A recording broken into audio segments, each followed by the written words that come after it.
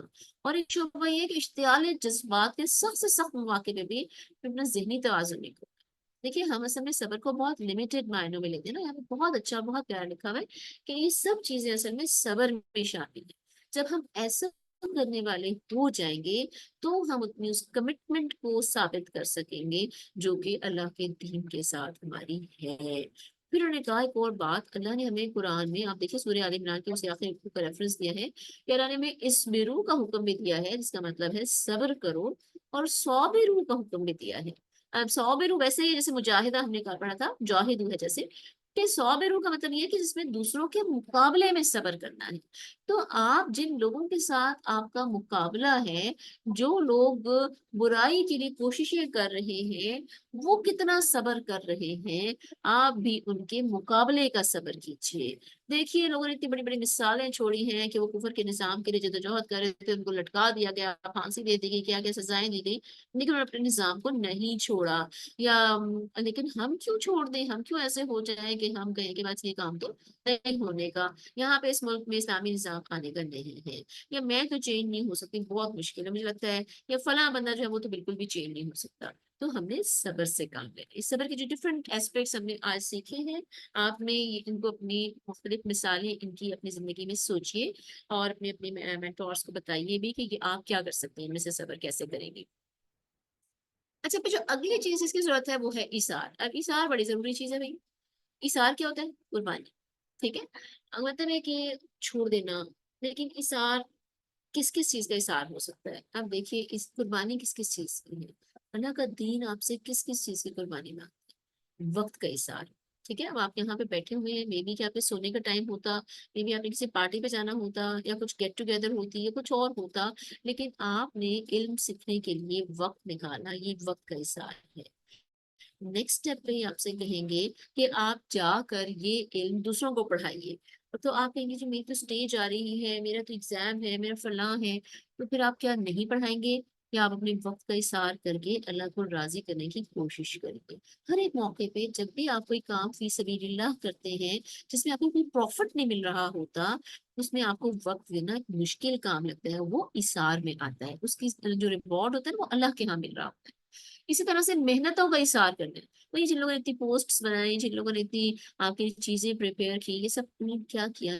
محنتیں کی، آپ کے اندر جو پوٹینشیلز ہیں آپ بھی لگائیے، وہ اسلام کو غالب کرنے کے لیے، لوگوں کو اللہ کے دین پر قائم کرنے کے لیے، مختلف ان کے جو متس ہیں ان کو دور کرنے کے لیے محنت کیجیے، کوئی ایسی چیزیں تیار کیجیے جس کے نتیجے میں لوگ جو ہیں وہ اللہ کے دین کے قائل ہو سکے۔ مال کا اثار، مال لگائے بغیر اللہ کے دین کو غالب نہیں کیا جا سکتا، تو ہر ایک چیز کا اثار جو ہے وہ ظاہر ہے کہ مطلوب ہے۔ جب تک ہمارے اندر اثار کا جذبہ نہیں ہوگا ہم اپنی جو ہے وہ نہیں کر سکتے۔ پھر انہوں نے بڑی پیاری بات کی کہ دیکھیے آپ کوئی بھی تحریک جو ہے نا وہ صرف والنٹیئرس کے بل پہ نہیں چل سکتی۔ انہوں نے کہا والنٹیئرس کی مثال جو ہے نا وہ ایسے ہی ہے جیسے کہ کسی جسم کے ہاتھ اور پاؤں ہیں، بھائی ہاتھ اور پاؤں سے انسان سارے کام کرتا ہے، لیکن اگر اس کے پاس دل ہی نہ ہو، اگر اس کے سوچنے میں دماغ ہی نہ ہو، تو کیا وہ ہاتھ پاؤں سے کام لے سکتا ہے؟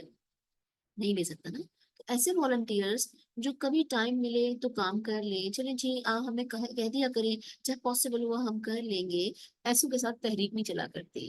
ایسے لوگ چاہیے ہوتے ہیں، لیکن تحریک کو ایسے لوگ بھی چاہیے جو کہ اس کا دل بن جائیں، جو کہ اس کا دماغ بن جائیں، وہ اس کے ساتھ اپنی کمٹمنٹس کو ثابت کریں اور اس کے ساتھ چلنے والے ہوں۔ جب ایسے ہوں گے تو ہی کوئی تبدیلی اور کوئی انقلاب آ سکتا ہے۔ تو ہم نے کیا کرنا ہے کہ ہم نے اپنے اس چیز کے ساتھ کمٹمنٹ پیدا کرنی ہے، اور کتنی کمٹمنٹ پیدا کرنی ہے یہ بہت پیاری بات میں آگے لکھی ہے۔ آپ اپنی ان سے کہیے گا کہ اپنی جو آرگنائزرز ہیں کہ آپ اس چیپٹر کی یہ PDF بھجوا دیں، بہت اچھا اور بہت اہم چیپٹر ہے، میں تو صرف کچھ باتیں اس کی ہائی لائٹ کر رہی ہوں آپ کے سامنے۔ اچھا انہوں نے کہا کہ بھائی ضرورت اس بات کی ہے، جب آپ اس کام کو کرنا چاہتے ہیں تو ضرورت اس بات کی ہے کہ آپ کی اس کے ساتھ دل کی لگن دیکھیے ایک تو چیز ہوتی ہے کہ انسان دماغی طور پر سوچتا ہے کہ ہاں واقعی اللہ تعالیٰ نے مجھے حکم دیا ہے کہ مجھے جو ہے نا وہ امر بالمعروف کرنا ہے اور نہیں انل المنکر کرنا ہے، لوگوں کو برائی سے روکنا ہے اور بھلائی کی طرف مائل کرنا ہے، تو یہ کام ضروری ہے۔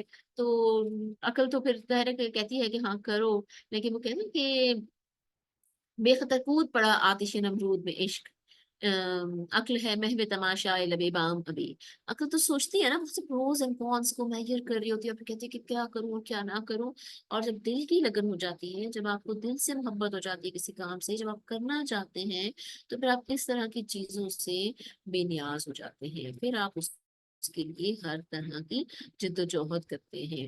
پھر انہوں نے کہا کہ اللہ کے دین کے لیے آپ کو اتنی دل کی لگن ہونی چاہیے جتنی کہ ایک بیمار بچے کے لیے اس کے ماں کے اندر دل کی لگن ہوتی ہے، ٹھیک ہے۔ انہوں نے کہا کہ اگر آپ کا بچہ بیمار ہو اور تو آپ زندگی اور موت کے سوال کو دوسروں پہ نہیں چھوڑ سکتے، فار ایگزامپل آپ اکیلی ہو، گھر میں کوئی نہ ہو اور آپ کا بچہ بیمار ہو، آپ کبھی بھی یہ نہیں کریں گے کہ اب تو گھر پہ کوئی بھی نہیں ہے، کوئی ہوتا تو اس کو ڈاکٹر کے پاس لے جاتا اور اس کا علاج کرا دیتا، بلکہ آپ خود ہی اکیلے بھی نکلیں گی اور جا کر اس کا علاج کرائیں گے۔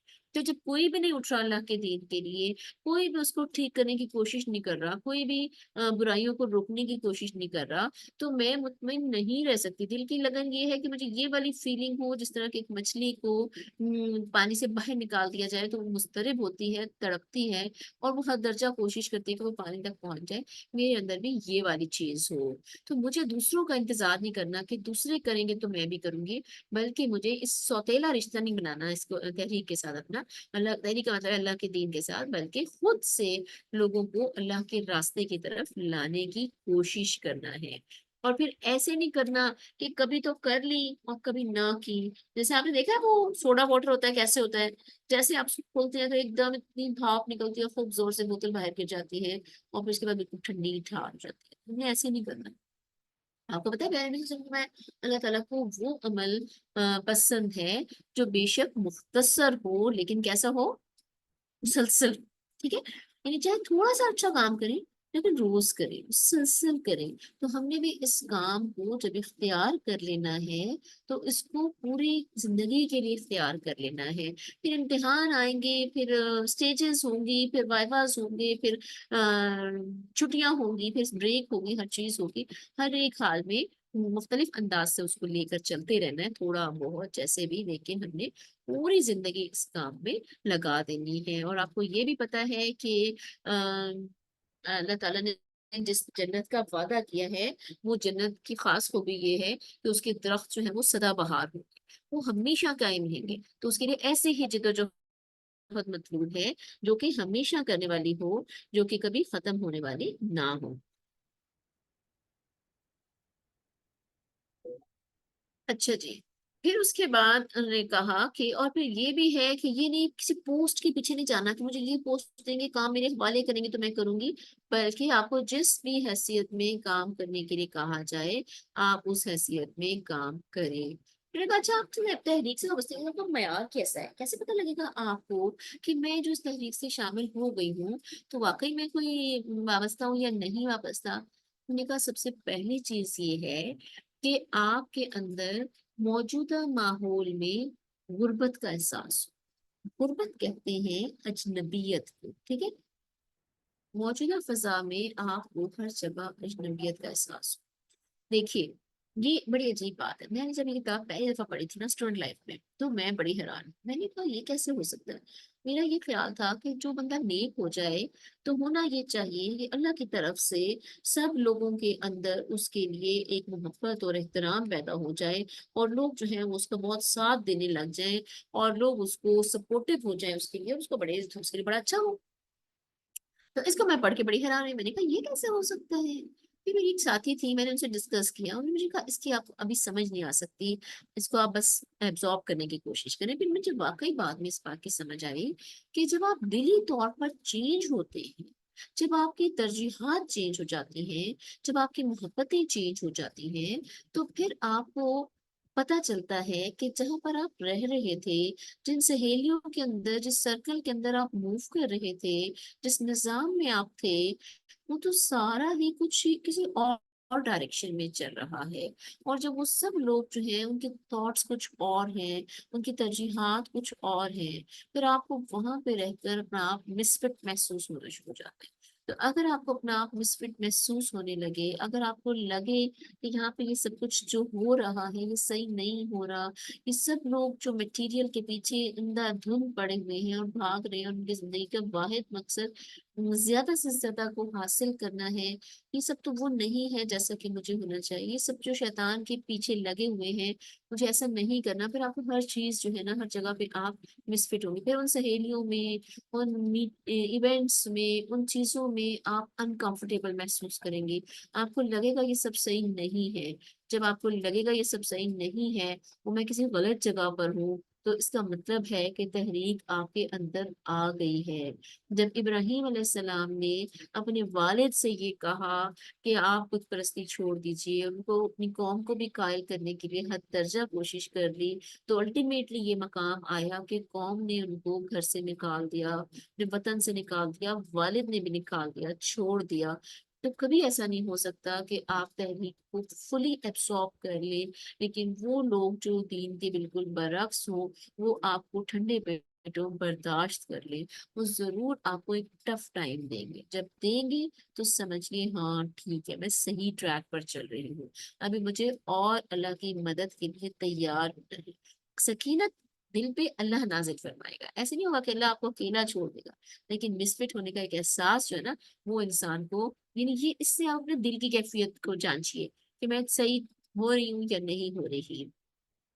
دوسری خصوصیت یہ ہے کہ آپ کی وابستگی اور دلچسپی کن لوگوں کے ساتھ ہے، آپ ان کے ساتھ وابستگی اور دلچسپی اور دوستیاں بڑھائیے جو اصول اور مقاصد میں آپ کے ساتھ ہیں، جن کی زندگی کا مقصد اللہ کو راضی کرنا ہے، جو اللہ تعالیٰ کو، جیسے سورہ کہف میں نا جو کہ دن رات اللہ تعالیٰ کو راضی کرنے کی جدوجہد میں لگے ہوئے ہیں، تو ان لوگوں کے ساتھ اپنے آپ کو بس پھر نفس کا مال لذین یدعون ربک بال مجھے بھول گیا ہے، اللہ معاف کروائے آگے، مطلب کہ صبح شام جو دن رات اللہ تعالیٰ کو یاد کرنے اور اس کو خوش کرنے کی کوشش کریں، ان کے ساتھ اپنے نفس کو مطمئن کر لیجیے، جو اپنی جو ہے نا ان کی رفاقت کی، ان کی قدر کیجیے، اور جو ایسے لوگ ہیں جو خدا سے غافل ہیں، جن کی زندگیاں جو ہیں وہ غفلتوں میں ہی گزر رہی ہیں، ایسے لوگوں سے اپنی دل کی وابستگی دور کر دیجیے۔ یہ بہت زیادہ امپورٹنٹ بات ہے۔ جب تک کہ ہمارا فرینڈس کا سرکل ایک ایسا نہیں ہوگا، جیسے نبی کریم صلی اللہ علیہ وسلم نے دیکھو فرمایا ہے کہ آدمی کا دین اس کے دوست کے دین پر ہے نا، تو اور ابھی سائیکالوجی نے بھی یہ بات ثابت کی ہے کہ انسان کی پرسنالٹی جو ہے ان 5 لوگوں کی پرسنالٹی کا مجموعہ ہوتی ہے جن کے ساتھ وہ اپنا میکسیمم ٹائم اسپینڈ کرتا ہے۔ تو ایسے نہیں ہو سکتا کہ ہم بالکل ڈفرینٹ لوگوں کے ساتھ اپنا فل ٹائم اسپینڈ کر رہے ہوں اور پھر بھی ہم بالکل ٹھیک سوچ سکتے ہوں، پھر بھی ہماری ترجیحات بالکل ایسی ہی ہوں جیسی کہ ایک مسلمان کی ترجیحات ہونی چاہیے۔ تو جب ہم چاہیں گے کہ ہم جنت میں مقام حاصل کریں، اللہ تعالیٰ کی رضا حاصل کریں، تو نیچرلی ہمیں اپنا فرینڈس کا سرکل جو ہے وہ ایسا لوگوں کا بنانا پڑے گا جو کہ اللہ کو راضی کرنا جن کی ترجیحات میں ہے، یا جو موجود فرینڈس ہیں ان کو قائل کیجیے، ان کے اندر یہ لگن جو ہے نا اتار دیجیے، ان کو اللہ کی رضا حاصل کرنے والوں میں شامل کر دیجیے۔ تو جب ایسا ہوگا تو پھر وہی بات ہے کہ آپ کے لیے پھر آپ کے لیے اس راہ پر چلنا آسان ہوگا، اور ہمیشہ جو ہے پیارے نبی صلی اللہ علیہ وسلم کے راستے پر جب آپ چلیں گے نا تو آپ کو ابو بکر اور عمر جیسے قریبی دوست جو آپ کے اوپر ہر کچھ نچھاور کرنے والے ہیں وہ بھی ملیں گے، لیکن اس میں ابو لہب اور ابو جہل جیسے دشمنوں کا بھی سامنا کرنا پڑے گا، اپنے دل کو بہت بڑا کرنا ہوگا۔ میں نے کہا آپ کا گھرانہ اہل حق اور اہل ایمان کا گھرانہ ہو، اپنے گھرانے کو ٹھیک کرنے کی کوشش کیجیے، جن کا رشتہ حق کے ساتھ جتنا ضعیف ہو، آپ کا رشتہ ان کے ساتھ اتنا ہی ضعیف ہونا چاہیے۔ یہ بڑی امپورٹنٹ بات ہے۔ دیکھیے جو لوگ حق کے ساتھ کمزور تعلق رکھتے ہیں، آپ کا بھی ان کے ساتھ کمزور تعلق ہونا چاہیے۔ کمزور تعلق کا یہ مطلب نہیں آپ ان کے ساتھ برا سلوک کریں گے، آپ ان سے ملنا چھوڑ دیں گے۔ کمزور تعلق کا مطلب یہ آپ کی دلی اٹیچمنٹ ان کے ساتھ نہیں ہوگی، اور جن کا رشتہ ایمان کے ساتھ جتنا مضبوط ہو آپ کا رشتہ ان کے ساتھ اتنا ہی مضبوط ہونا چاہیے۔ تو انہوں نے کہا اس اصول کو سامنے رکھ کر آپ اپنی دوستیوں اور دشمنیوں کا جائزہ لیجیے۔ اب دیکھیے آپ کے دوست کون کون سے ہیں، آپ کے فرینڈس کون کون سے ہیں، اور اگر کہیں نظر آئے کہ آپ دوستی کے مستحق کے ساتھ دشمنی کر رہی ہیں اور دشمنی کے حقدار کے ساتھ دوستی کا معاملہ کر رہی ہیں، تو اللہ کے ڈر سے اس کی اصلاح کیجیے۔ یہ بہت امپورٹنٹ ہے، اس کا اسکرین شاٹ لے لیجیے اور اپنی فرینڈس کے سرکل کو اس کے مطابق کرنے کی کوشش کیجیے۔ بلیو می آپ کے اس میں بہت بڑا چینج آئے گا۔ اسی لیے اللہ تعالیٰ نے فرمایا کہ رحما بینہم، جو فرمایا نا، تو وہ اسی لیے فرمایا کہ مومن جو نا وہ آپس میں ایک دوسرے سے بہت زیادہ محبت کرنے والے ہوتے ہیں اور اشداء علی الکفار ہوتے ہیں، ٹھیک ہے۔ انہوں نے کہا باطل اور باطل کے تمام رشتوں سے قلبی انقطاع کہتے ہیں کاٹ دینے کو، دل کے تعلق کے کٹ جانے کو، ہارٹ کے اٹیچمنٹ نہ ہو، یہ اصل میں روحانی ہجرت ہے، جس کا آغاز اس دن سے ہوتا ہے جس دن ایک بندہ حق کو قبول کرتا ہے اور اس راہ میں جو دشواریاں پیش آتی ہیں اس پر قابو پانے کی مشق کرتا ہے، ٹھیک ہے۔ تیسری چیز جو آپ کو کرنی ہے وہ کیا ہے؟ وہ یہ ہے کہ جو لوگ اصول اور مقصد میں آپ سے مختلف ہوں وہ آپ کو نرم چارہ نہ پائیں۔ بڑی امپورٹنٹ بات ہے، نرم چارہ نہ پائیں۔ نرم چارے کا مطلب یہ ہے وہ جب آپ کو ٹٹولے تو انہیں محسوس ہو کہ ان کے لیے آپ کے اندر انگلی دھسانے کی بھی کوئی جگہ نہیں ہے، وہ اپنے اغراض و مقاصد کی تکمیل کے لیے آپ کو اعلی کار نہ بنا سکے، ٹھیک ہے۔ اور آپ ان کو ہرگز اس بات کا موقع نہ دیں کہ وہ آپ پر اپنا رنگ چڑھا دے اور آپ کو اپنے سانچے میں ڈھال، ٹھیک ہے۔ آپ نے ایسا ہونا ہے، اتنا پیشنٹ ہونا ہے اور اتنا اپنے اندر استقامت پیدا کرنی ہے کہ لوگ آپ کو چینج نہ کر سکیں۔ میں نے آپ سے کہا نا کہ آپ دیوار کی طرح ٹکر مار دیں سر پھٹ جائے لیکن دیوار نہیں ٹوٹے گی، وہ ایسا بننا ہے۔ یہی اشداء علی الکفار کا مفہوم ہے۔ اس کے معنی یہ ہے کہ جو لوگ اللہ کی فوج میں بھرتی ہو چکے ہیں ان کے لیے یہ بات جائز نہیں ہو سکتی کہ وہ دشمن کے بگل پر بھی لیفٹ رائٹ شروع کر دیں۔ اب ہم کیا ہوتے ہیں جو مسلمان بھی ہوتے ہیں، جب جشن آزادی منایا جا رہا ہوتا ہے تو سارے لوگ جو ہیں وہ میوزک کی تھاپ پہ ناچنا شروع کر دیتے ہیں۔ ہم کہتے ہیں ہم رحماء بینہم ہیں، ہم بنیان مرصوص والے لوگ ہیں۔ یہ کیسے لوگ ہیں؟ ہم نے تو شیطان کے کال پہ جو ہے وہ پھرکنا شروع کر دیا نا۔ اور عارضی فوائد کے لیے اس کا کلمہ بلند کر دینے اور اس کی لڑائی لڑ دینے میں بھی کوئی حرج خیال نہ کریں۔ جو لوگ حق اور باطل دونوں کے ساتھ رشتہ رکھنا چاہتے ہیں ان کا رشتہ صرف باطل کے ساتھ رہتا ہے۔ یہ بات یاد رکھیے، اللہ تعالیٰ شرک کو بالکل قبول نہیں کرتا۔ اللہ تعالیٰ نے قرآن میں صاف فرمایا کہ جو لوگ یہ کرتے ہیں کہ کچھ حصہ جو ہے یہ تو اللہ کا ہے اور یہ کچھ حصہ جو ہے نا ہمارے شرکاء کا ہے، تو جو اللہ کا حصہ ہے وہ بھی ان کے شرکاء کو جاتا ہے اور جو شرکاء کا حصہ ہے وہ اللہ کو نہیں جاتا۔ اللہ تعالیٰ وہ حصہ قبول نہیں کرتے جو شراکت کے ساتھ آتا ہے۔ تو اسی طرح سے جو لوگ حق اور باطل دونوں کے ساتھ رشتہ رکھنا چاہتے ہیں پھر حق کے ساتھ ان کا رشتہ نہیں رہتا، ان کا رشتہ صرف باطل کے ساتھ رہتا ہے۔ جو لوگ یہ کہتے ہیں نا کہ یہ دین اور دنیا دونوں کو ساتھ لے کر چلنا چاہیے، وہ اصل میں ایک دھوکے کی اسٹیٹمنٹ ہے جو دے رہے ہیں۔ اصل اسٹیٹمنٹ یہ ہے کہ اللہ کو راضی کرنا ہے، دنیا میں ہی رہ کر راضی کرنا ہے، کہیں جا کر نہیں کرنا، اور وہاں پر ہی اس طرح سے زندگی گزارنی ہے کہ جس میں ہم اللہ کو راضی کر سکیں۔ یہ ہمارے لیے بہت ہی امپورٹنٹ بات ہے۔ دو بڑی امپورٹنٹ چیزیں رہ گئی، میرے پاس ٹائم جو ہے وہ کافی کم رہ گئے۔ وہ ایک چیز ہے تعلق باللہ۔ اب کارکنوں کا اصل سرمایہ کیا ہے؟ بھئی اصل سرمایہ یہ ہے کہ آپ کا تعلق جو ہے وہ اللہ کے ساتھ بہت مضبوط ہو۔ یہ بڑی امپورٹنٹ بات یہاں پہ لکھی ہوئی ہے کہ دیکھیے اگر اللہ کے ساتھ تعلق نہ ہو تو بہت بڑے سے بڑا اچھا کام بھی جو ہے نا وہ ایک دنیا داری یا آپ کی عادت یا وہ بن جائے گا، ٹھیک ہے۔ یہاں تک کہ اگر شخص دین کا نام لے کر اٹھے اور دین ہی کا کام کرنا چاہے لیکن خدا کی یاد سے اس کا دل خالی ہو جائے تو اس کی وہ دینداری بھی دنیا داری بن جاتی ہے۔ آپ اگرچہ دین کے کام کے لیے اٹھے ہیں لیکن اس کے باوجود آپ کو اس خطرے سے بے پرواہ نہیں رہنا چاہیے کہ خدا سے غفلت آپ کے سارے کام کو خراب کر دے اور آگے کی کسی منزل میں بھی شیطان آپ کو گمراہ کر سکتا ہے۔ اس لیے بہت ویجیلنٹ رہیے شیطان کے حملوں سے، اور بار بار جو کام بھی کیجیے اس کو اللہ کے لیے خالص کرنے کی کوشش کیجیے کہ ایسا نہ ہو کہ کوئی چیز جو ہے وہ شیطان اس کو کھوٹا کر دے۔ پھر امپورٹنٹ بات کیا ہے کہ ہمارا اللہ کے ساتھ تعلق کیسے ہو اور اس کو کیسے ہم بڑھائیں اور اچھا بنائیں، اس پہ ذرا سے میں بات کرنا چاہتی ہوں۔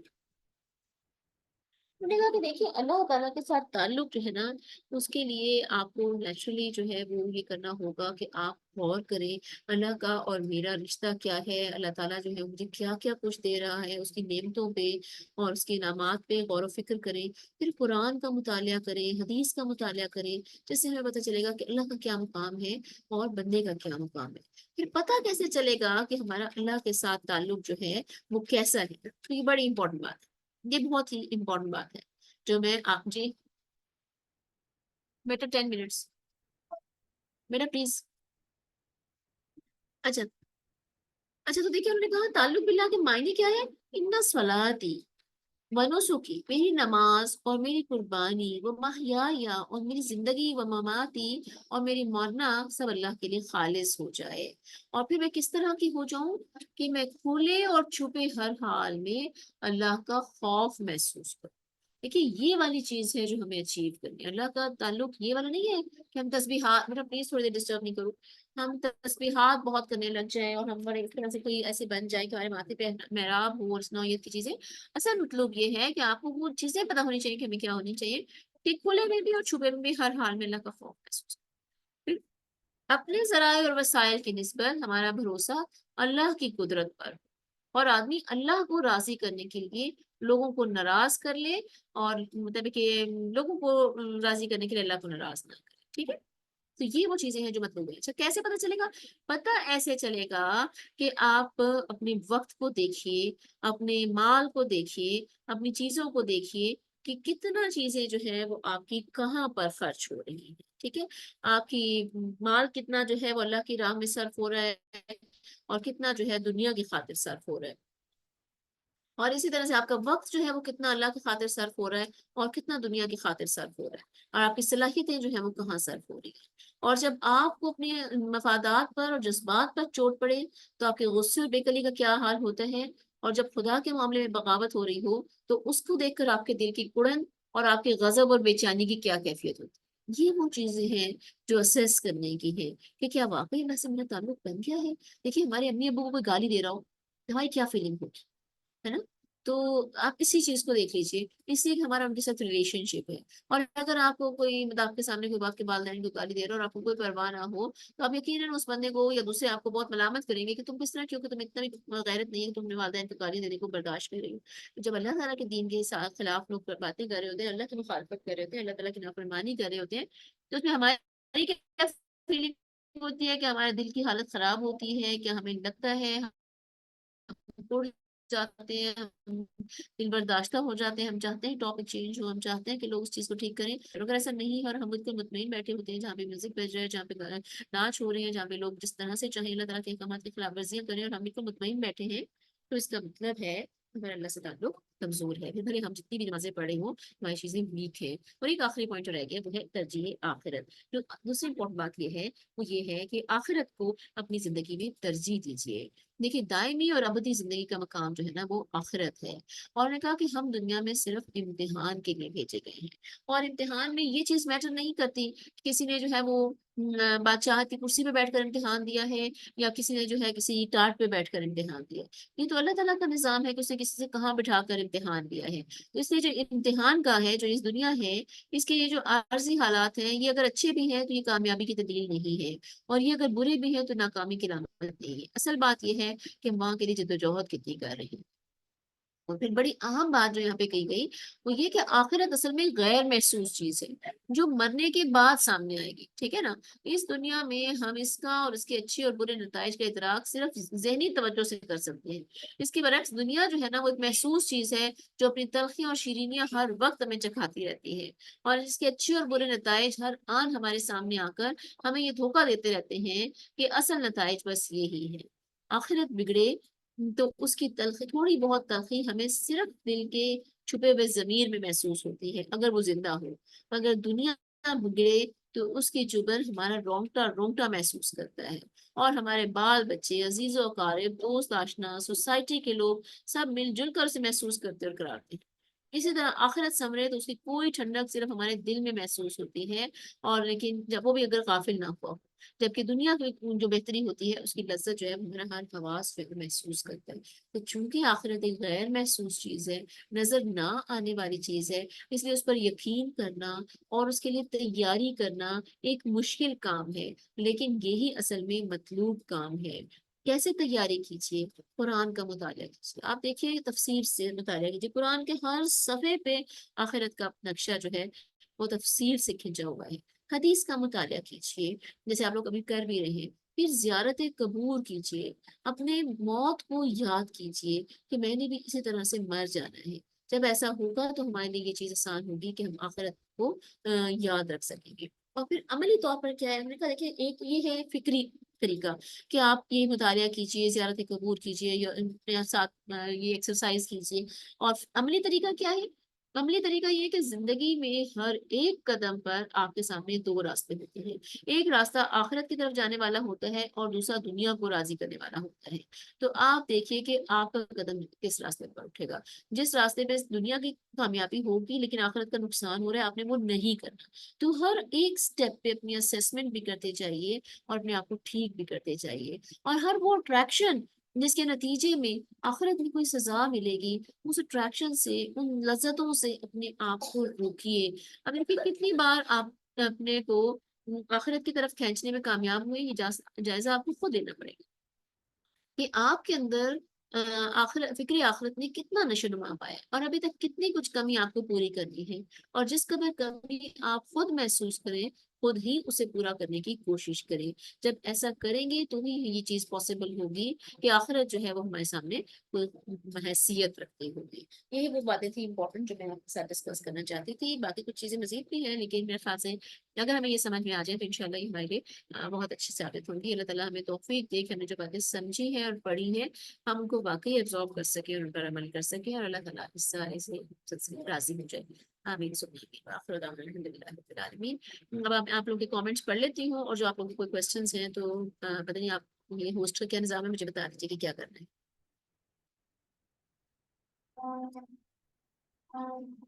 اچھا، یہ جو آپ نے پوچھا نا اللہ تعالیٰ سے ہمارا رشتہ کیسے ہم کیسے معلوم کر سکتے ہیں، تو یہ میں نے آپ کو بتا دیا نا کہ یہاں کتاب میں بھی یہ لکھا ہوا ہے کہ آپ ایسے معلوم کر سکتے ہیں کہ آپ کو پتہ چلے گا کہ آپ اللہ کے لیے کتنا کچھ کرتے ہیں اور خود اپنی ذات کے لیے کتنا کچھ کرتے ہیں، کتنا خرچ آپ اللہ کے لیے کرتے ہیں اور کتنا خرچ اپنے لیے کرتے ہیں۔ جب آپ کچھ دینا چاہتے ہیں اللہ کے لیے اور جب اپنے لیے لینا چاہتے ہیں تو کس طرح کا ہوتا ہے، ان کیا میچ ہے۔ جب آپ کوئی کام جو ہے وہ کرتے ہیں اللہ کے خاطر تو کتنی خوشی کے ساتھ کر رہے ہوتے ہیں، اور جس کی وجہ سے آپ کو دنیا میں کچھ مل رہا ہوتا ہے یا آپ کی لذت کے لیے کر رہے ہوتے ہیں، اس میں آپ کیسے کرتے ہیں۔ تو ایسے ہی آپ کو پتہ چلے گا کہ آپ کا اللہ کے ساتھ جو ہے تعلق وہ کیسا ہے۔ اچھا جی، پھر کسی اور نے کیا پوچھا ہے؟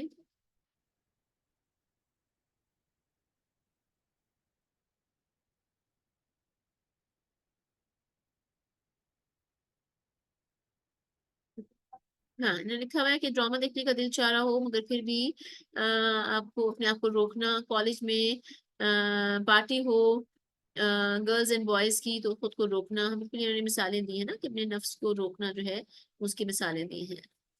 ٹھیک ہے جی، جزاک اللہ۔ کوئی کوشچن ہے آپ لوگوں کا تو پلیز آپ چیٹ میں ڈال دیجیے یا پوچھ لیجیے، اور ورنہ پھر میری طرف سے خدا حافظ۔ ہوسٹ مجھے بتا دیجیے پلیز۔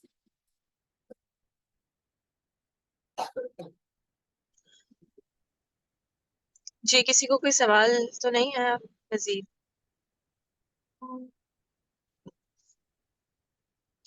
چلے ٹھیک ہے اگر جی، نہیں ہے تو پھر ہم اختتام کرتے ہیں۔ بہت شکریہ، جزاک اللہ ڈاکٹر رخسانہ۔ یقیناً آپ کے سیشن سے سب کو بہت رہنمائی ملی ہوگی۔ اچھا، ہمارا لاسٹ کلاس جو ہے وہ نیکسٹ ویک ہے 23 کو، تو اس سے پہلے جو ہے وہ فیڈ بیک فارم شیئر کر دیا گیا ہے، تو آپ لوگ ضرور اس فیڈ بیک فارم کو فل کیے گا تاکہ جو ہے وہ آئندہ کے پروگرامس کو اس کے مطابق بہتر بنایا جا سکے۔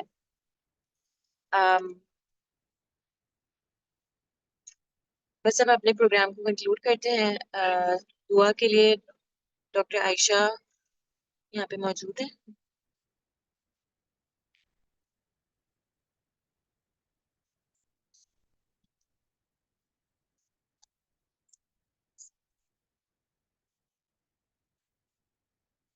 اچھا ڈاکٹر رخسانہ آپ دعا کر کے کنکلوڈ کر دیں گی؟